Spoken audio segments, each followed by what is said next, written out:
Today, we sit down with the Content Creator of the Year, an award reserved for the brave souls who decided the appraisal profession needed more light and less mumbling. This recognition goes to voices who teach without lecturing, challenge without scolding, and engage without putting anyone to sleep.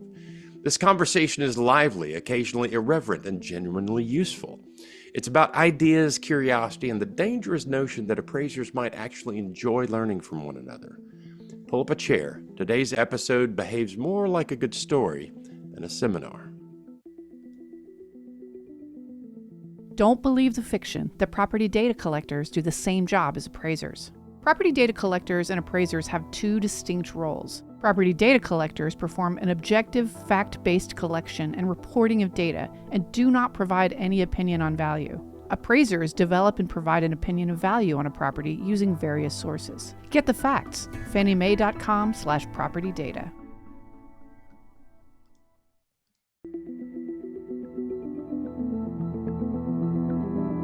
You're listening to the Appraisal Buzzcast with your host, Hal Humphreys.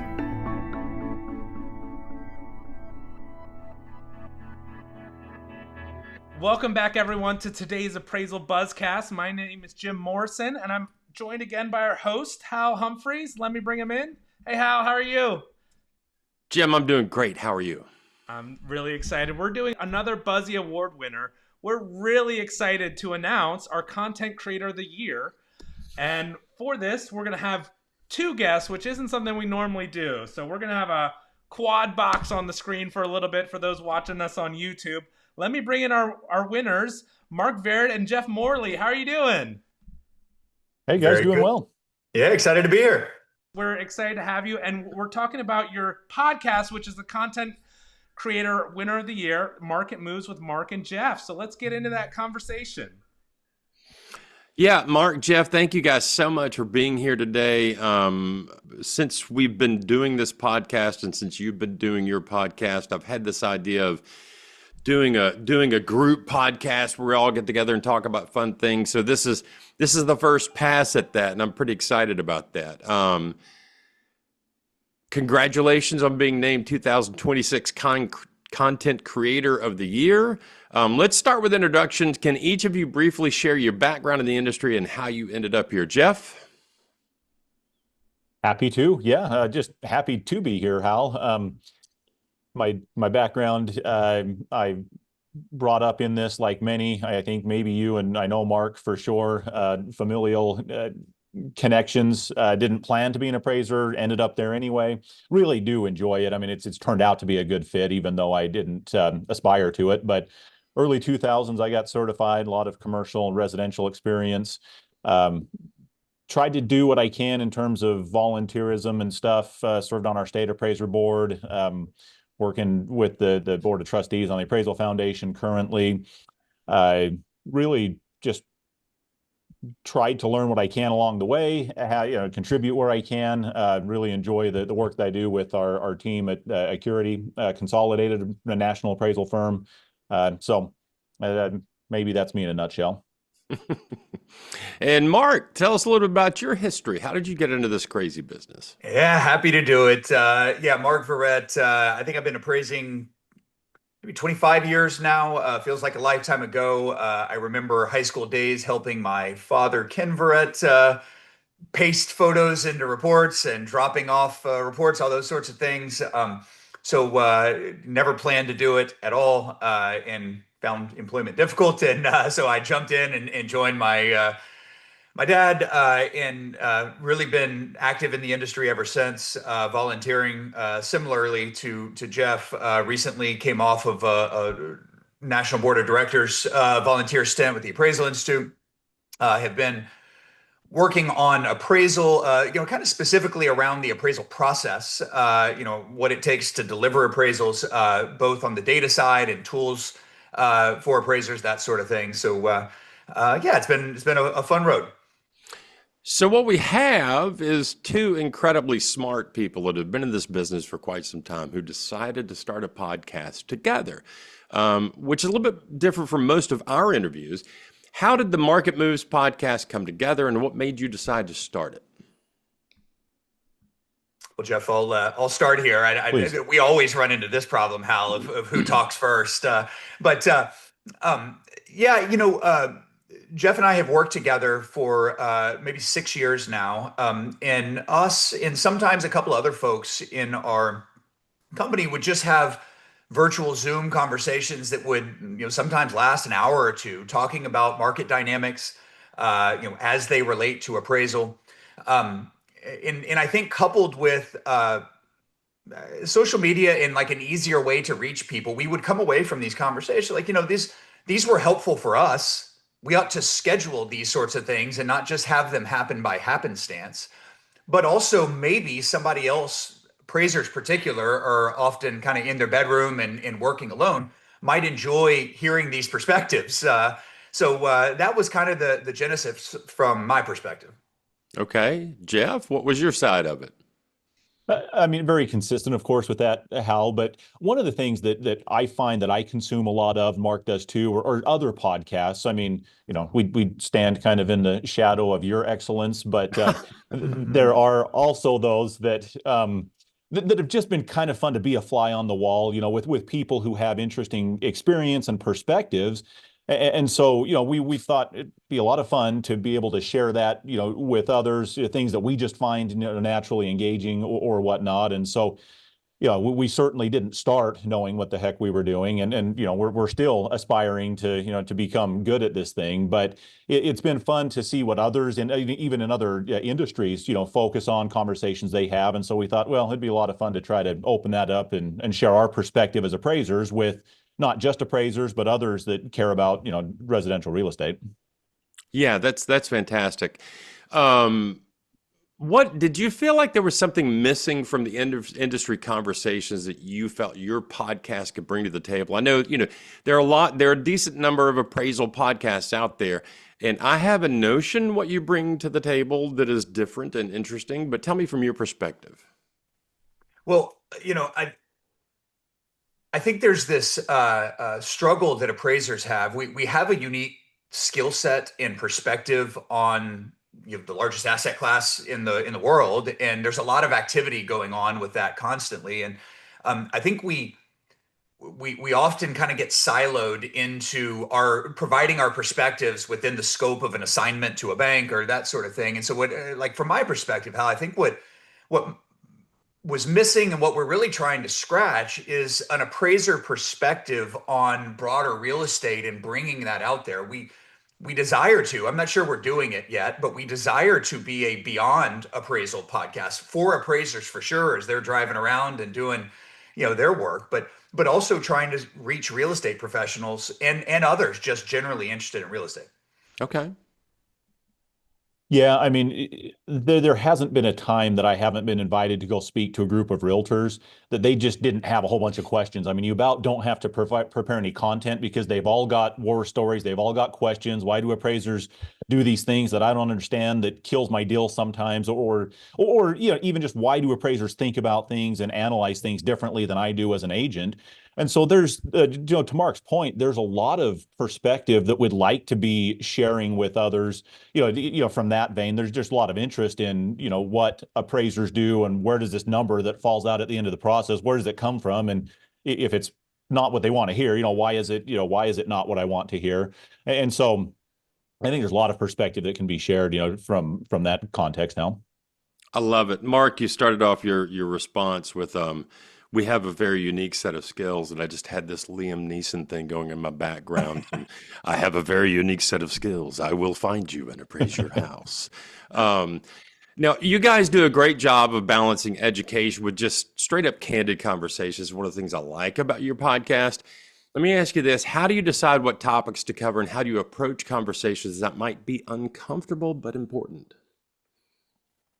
I'll take maybe that second part of how do we approach the conversations that might be uncomfortable but important, Hal.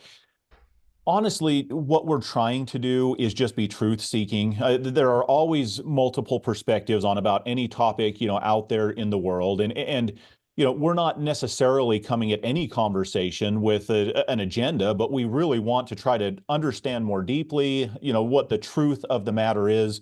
we're not courting a whole lot of controversial topics necessarily, but we have taken on some, that have become issues, some that we didn't even anticipate being issues at the time, necessarily. But really for us, it's a desire to challenge ourselves to learn and understand the market, the many dynamics that are, that take place in it, and see what, insights we can glean for ourselves and then share with others out there. Okay. Mark? Yeah, I think he's about covered it. I mean, we talk every day as we work together, and whether it's a text thread or a Slack thread, we might be sharing links. I almost feel like a grandpa sharing email forwards often, but it's so a lot of this podcast is the natural conversations that we're covering, on a daily basis, and this forces us to kind of synthesize that and then I guess make it in a presentable sort of format. Yeah, yeah. So one thing I'm curious about, so Jim Morrison produces our podcast, and he and I get some back and forth at the beginning, at the end of the podcast. But I'm really curious about having a co-host. I think that would be incredibly fun. How do the two of you divide your roles, challenge each other, and kind of keep the conversation moving?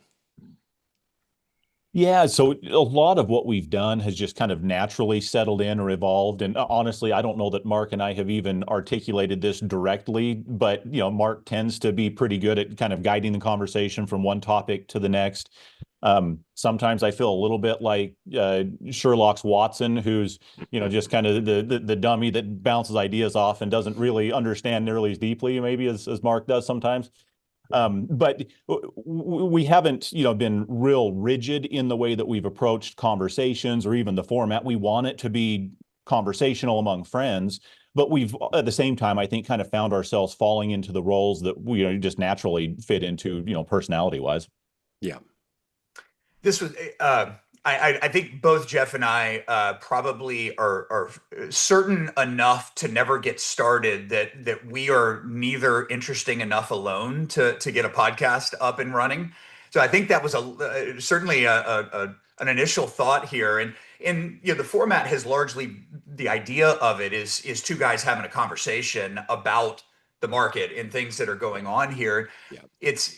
I think the most challenging, I think, is trying to interview a single guest between the two of us. And, we'll have a show sheet that is kind of within Google. So it's, and we kind of communicate, he and I, through that, and try and stay online there, or in line with one another. Who's going to ask the next questions? What sort of order are we going to go in? Some of my favorite podcasts are co-hosted podcasts. I'm thinking of, there's a podcast called the Empire Podcast, that is kind of a history podcast.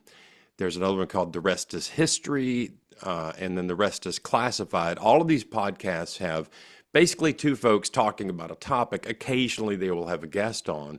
And I think that format really works. Now, I want to kind of switch gears to, like, this award is not just for being entertaining.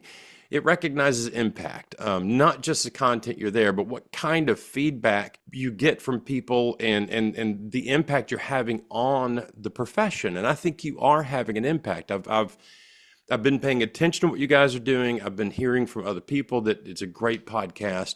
What feedback have you received from appraisers that told you the podcast was resonating with them? Well, sometimes the feedback comes in unexpected ways. Hal, I was walking into the restroom at probably the Val Expo last year, and a lender, had said, "Hey, I recognize you. I watch the podcast, enjoy it, appreciate the perspective." I knew him, but didn't know that he knew of me at all, and so it was, kind of a little bit like lighter, touch point. But I've had appraisers, good friends that have reached out and said, "Yeah, I hadn't really thought about." How this topic, whether it's artificial intelligence, whether it's macroeconomic trends, household, demographic changes in the country, just things that naturally kind of grab our interest. I hadn't really thought about how that might apply to appraising, to valuation, to what I'm doing or what my peers are doing. And so, I mean, I'd love to say that that we're changing the world. I don't know that we're quite there yet, but it's fun to see the feedback come in ways that you don't anticipate or aren't expecting necessarily. Yeah, Mark, feedback for you? Yeah, one of the what I think to almost everybody felt like a pretty boneheaded idea was the launch of our podcast focusing on an acronym that nobody had a clue about, which was PARIA. And this was a beginning of, well, maybe we start this by doing what we think is a service to the industry, is talking about this kind of controversial topic, very little known topic. And I thought it would help a lot of the organizations in and around that were trying to get something like this rolled out. So, that was kind of the beginning. We interviewed a lot of people involved. We interviewed students that were in it, that have recently graduated, and that sort of thing. And so, I think it was impactful from that standpoint. And I think it goes back, especially from the appraiser's perspective. I think it goes back to the typical appraiser is working out of their home, can have a very successful career in business, not really talking to anybody else. And so, I have friends that are appraisers that have no idea what's going on in the macroeconomic landscape or a lot of these other trends within the industry that are affecting them. And so Jeff and I are either directly or indirectly addressing these things. So if you can give us 50 minutes a week while you're driving around, maybe if that's kind of the part of your job, you can stay up to date on what's happening in and around the industry in a way you maybe haven't before. Yeah, I think that's one of the glories of podcasts is we spend a lot of time in the car as real estate appraisers. Why not use that time for self-edification? The appraisal industry, you guys know, I know, we've watched it over the past couple of years. It has been changing fairly rapidly. We've got UAD 3.6. Jeff mentioned artificial intelligence. Mark, you mentioned PARIA and some of the new pathways to get into this business. How have these changes kind of shaped the direction of your content since that first series you did? One of the best things about doing this podcast, Hal, is this forced study for Jeff and I in an area that we're interested in, but we would not set aside the time to do it. I don't think. And for me, there's a lot of change in the appraisal industry. Some, I think, we haven't really covered UAD 3.6, for instance, in extreme detail yet.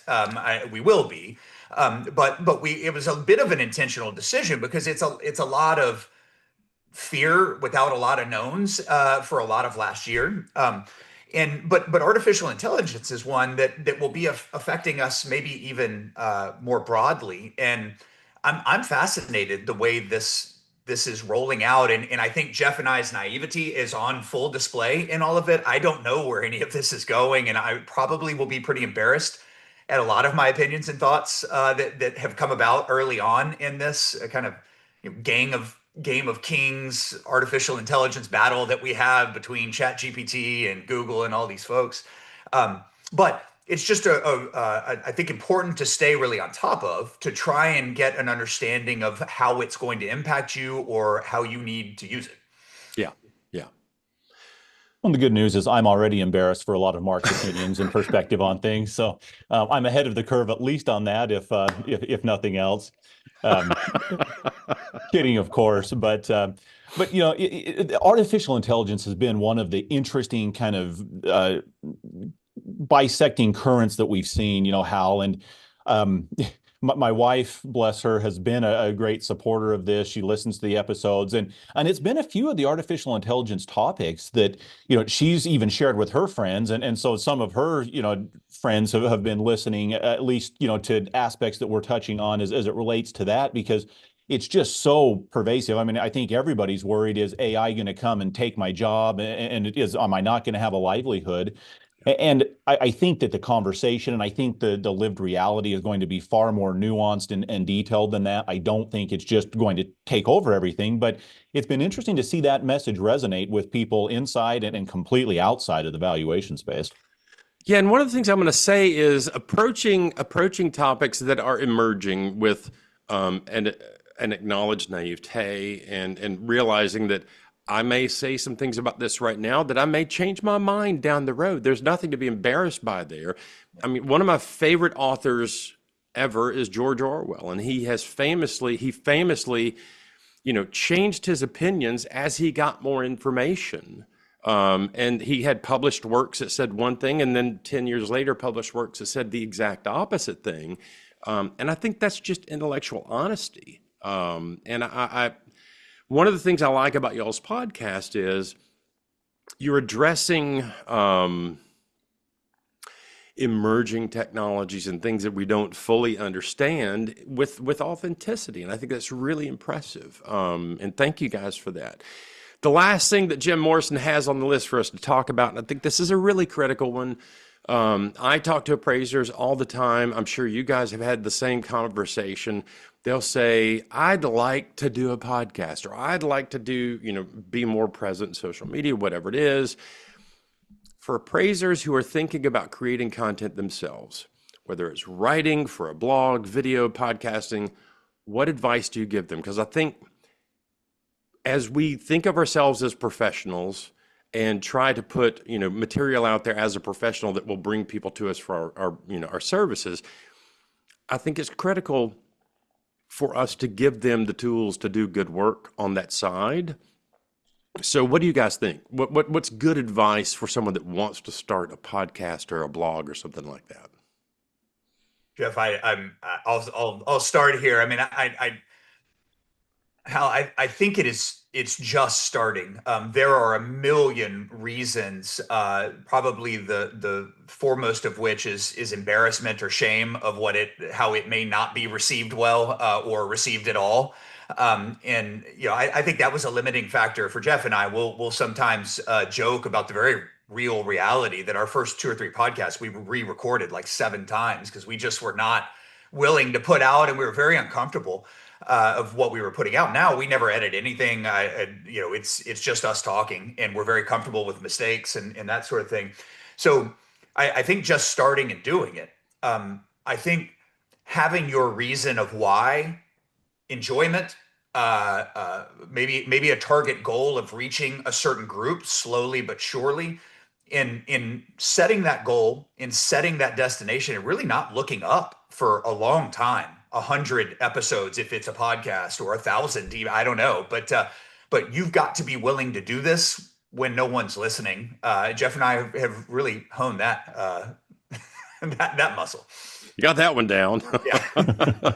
I'm right there with you. It feels like sometimes you're interviewing someone, or you're talking about a topic, and there's nobody listening. And it's, look, to kind of piggyback on what you said, Mark, start, do the thing. And then if you set a goal, if you set up a goal for numbers or time frame or whatever, stick with it. Do it every week or every month or whatever your schedule, but do it every time. I've watched several people start podcasts that do an episode or 2 and then they don't follow through. So, Jeff, your thoughts on advice for people that want to get into the content creation world? Well, first of all, don't look at those that do a really good job and get so discouraged that you don't start or that you give up. So don't let Hal intimidate you into not in continuing with it. Secondly, you're welcome. I mean, I think we've set the bar pretty low for anybody to try to clear. So, just watching us should give you encouragement that if Jeff and Mark can do it, certainly you can too. But maybe a little bit more seriously though, Hal, I definitely align with what's been said. I had a really, I think for me, helpful conversation with Dustin Harris, who has cleared the 1,000 episode mark. And really one of his main points, or one of my key takeaways from the conversation, was simply, if you care about what you're doing and you're doing it because you enjoy it and you find value in it, just stick with it, and it will take care of itself. You'll adapt, you'll iterate along the way. All of that's natural, course of just getting these things up and going. But I think the key is to really be pursuing something you care about. If it's writing, articles or whatever, the content is that you're passionate about doing, if you really enjoy it, just do it and see where things go. And that's, I think, definitely been, a lot of our attitude in doing this. Yeah, I love it. At the end of the day, for our listeners out there that are thinking, I'd like to get into the content creation game, what I would say is, like Mark and Jeff have both said, if you have something to say, say it. Say it on a regular basis. And Mark, I love the fact that you mentioned, like, the first episode you recorded 6 or 7 times. I have been there. we did a podcast for the PI community, the private investigations community, several years ago. And man, we started off with really high production values, and we had like NPR style scenes and actualities and that kind of business. And we realized pretty quickly that that's not sustainable. Number one. Number two, it's too much work, and people don't pick up on the difference of the production values. Mm-hmm.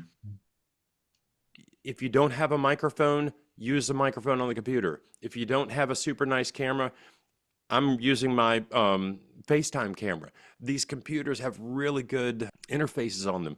Use them. If you have something to say, say it. Guys, I need to take a break for a commercial real quick, and we'll be right back in just a minute.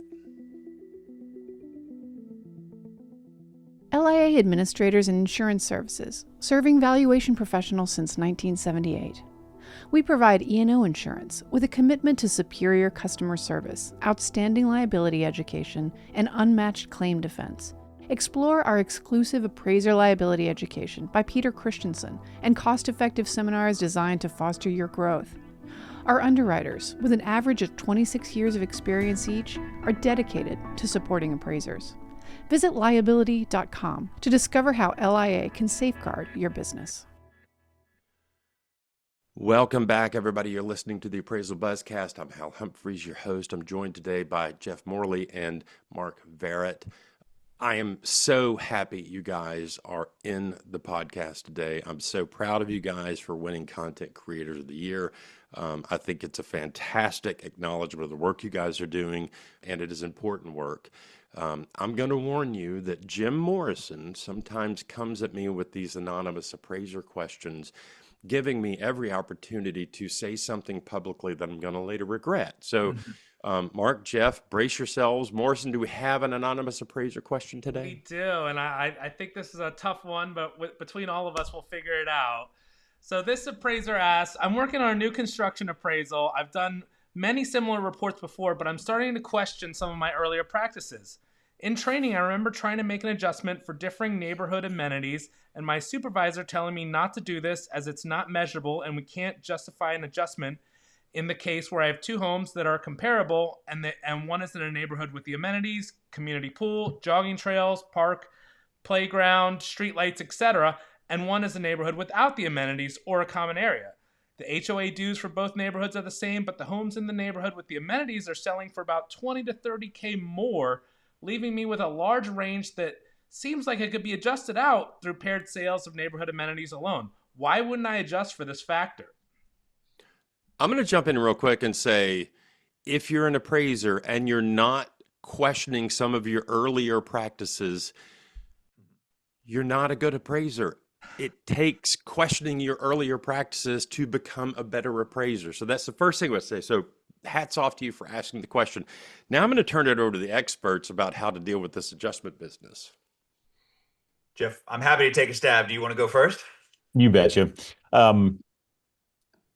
It may be a little simpler than they're thinking. If you've got the data that says that there's a $25,000 or $30,000 difference, cite it and make the adjustment. I think sometimes we get really concerned about what I've always done in the past is comfortable, it's familiar, and if I haven't, had disciplinary actions or underwriters complaining, then it must be right. But I will warn you, and this does tie in a little bit to the topic, that we started our podcast with, talking about PREA and like that specific form of training.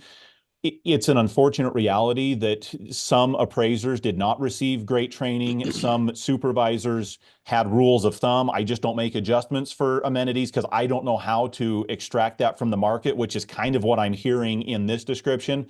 That doesn't make it right. In fact, that's kind of the wrong approach. I've heard many users of appraisal services, from Fannie Mae and Freddie Mac to lenders and state regulatory boards, say you need to be able to support, basically answer the question, why did you do what you did, and have some support for it from the market. And so it's provided you have that, use it, make the adjustment, and you're better off than if you're not making the adjustment because whoever trained you didn't take the time or have the skill set or wasn't willing or able to, to do the analysis and make those adjustments. So that would be my recommendation, is make the adjustment.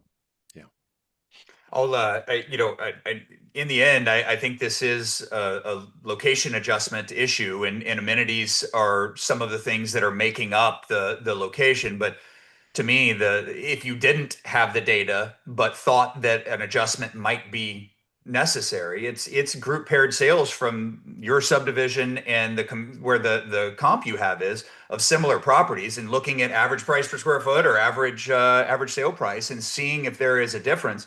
It may be capturing more than amenity differences, but it's capturing it all in a nice, neat location adjustment. So I think, as Jeff said, the simplicity here is that, yeah, maybe there is location, maybe there isn't, but the data will tell you.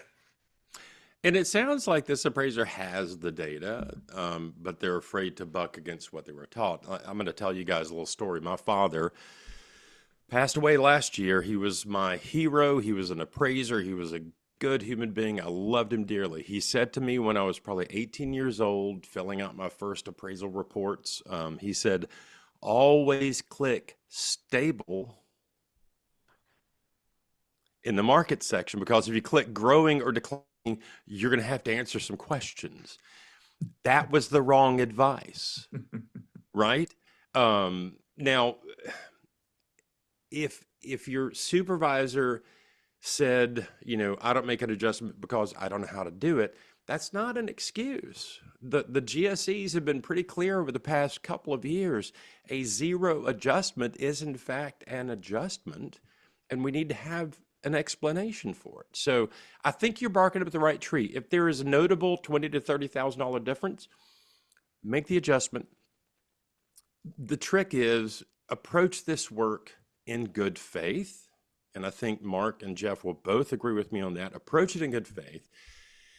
If you see a difference, say what you did, say why you did it, and tell us what it means, and you're probably going to be just fine.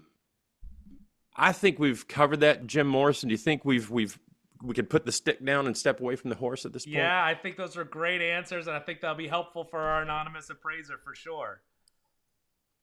Awesome. We talked a little bit about differences in amenities today in the anonymous appraiser question. And if you're curious about how to handle amenities properly, there are some changes to the way UAD 3.6 looks at handling amenities. You might consider joining us at the Orlando Roadshow coming up. We're going to have Total for mobile on day one, where we use Total as the use case to talk about mobile appraising and best practices. We're going to have UAD 3.6, the appraiser's guide to the new URAR, which is what Fannie Mae and Freddie Mac want you to know about 3.6. And then on day three, we're going to do a deep dive into specific data clusters and what the GSEs would like you to know a little bit more about. And that has to do with how to handle amenities in your adjustment. So check it out. Join us in Orlando for the Orlando Roadshow. Do we have anything else we need to cover?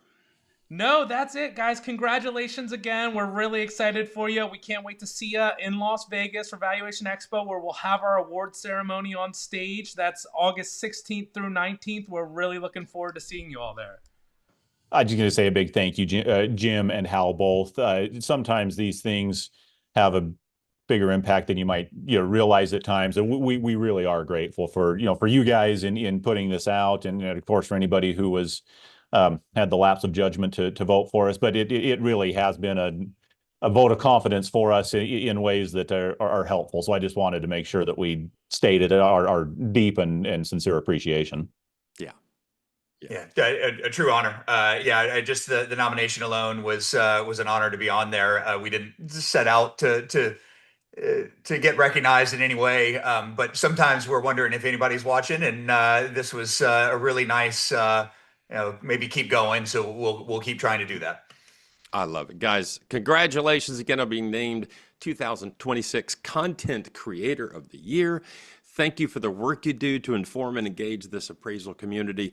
We look forward to celebrating with you in person at the Buzzy Awards ceremony at Valuation Expo, which will be held at Caesars Palace in Las Vegas, August 16 through August 19. And if we have nothing else to cover, for Jeff Morley, Mark Verrett, Jim Morrison, I'm Hal Humphreys, your host, and this has been your Appraisal Buzzcast.